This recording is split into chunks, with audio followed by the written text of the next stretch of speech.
বুড়িগঙ্গা ঢাকার সকল ময়লার শেষ আশ্রয়, যার স্রোত শুধু দূষণ, দুর্গন্ধ আর কালো পানির গল্প বয়ে বেড়ায়।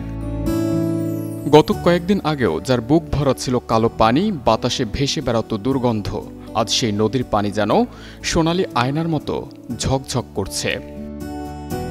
হ্যাঁ, বদলে গেছে বুড়িগঙ্গার পানির রং। কালো থেকে হয়েছে স্বচ্ছ, মলিন থেকে যেন দীপ্ত।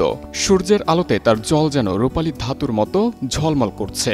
মনে হচ্ছে শহরের নোংরা শ্বাসনালী রাতারাতি কোনো এক জাদুর ছোঁয়ায় বদলে গেছে। দূষণ, দুর্গন্ধ এবং কালো পানির নদী বুড়িগঙ্গা, যার আশপাশ দিয়ে হেঁটে যাওয়াটাও এক দুঃসাধ্য ব্যাপার। হঠাৎ করে সেই বুড়িগঙ্গার পানিই কিনা হয়ে উঠেছে হোয়াইট গোল্ডের মতো, আছে পরিষ্কার, নেই দুর্গন্ধ। বুড়িগঙ্গা নদী হাজারো মানুষের এক ভরসার নাম। তাকে কেন্দ্র করে জীবিকা নির্বাহ করে এখানকার বেশিরভাগ মানুষ। হঠাৎ পানি বদলে যাওয়ার কারণটাই বা কি? এখনকার সাদা লোকা এই জন্য এখন লোকা বর্ষাকাল একে, দ্বিতীয়ত উপ অঞ্চলের থেকে পানি কিছু নামতেছে নিচু শহরে, যার কারণে পানির রং অন্যরকম হয়ে গেছে, পানি পরিষ্কার হয়ে গেছে, ব্যবহারের উপযুক্ত হয়ে গেছে। এই পানিটা নদীর একটা স্রোতের কারণে ওই নদীর পানি এই নদী ঢোকে। এখন এইটা পানি পরিষ্কার। আবার ধরেন যে উন্নদিন আইব, ওই নদীর মাঝখানে হুগিয়ে যায়, হুগিয়ে গেলেই ওই পানিটা আপ ডাউন হয় না, ডিসকালার হয়।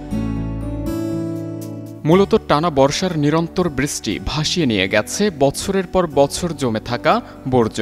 এই মুহূর্তে বুড়িগঙ্গাকে দেখলে মনে হবে সে যেন এখন অভিশাপ মুক্ত এক বহমান নদী। তবে এই সৌন্দর্য ক্ষণস্থায়ী। কয়েক সপ্তাহ পরে হয়তো ফের দখল নেবে সেই কালো জল, সেই দুর্গন্ধ, সেই মৃত্যুগন্ধা বাতাস। তবুও এই স্বল্পকালের পরিষ্কার বুড়িগঙ্গা যেন বলতে চায়, আমি এভাবেই বাঁচতে চাই, বলতে চায়, আমার শ্বাসরোধ করো না, আমি তোমাদেরই বন্ধু। আবু সালেম মুসা, যুগান্তর নিউজ, ঢাকা।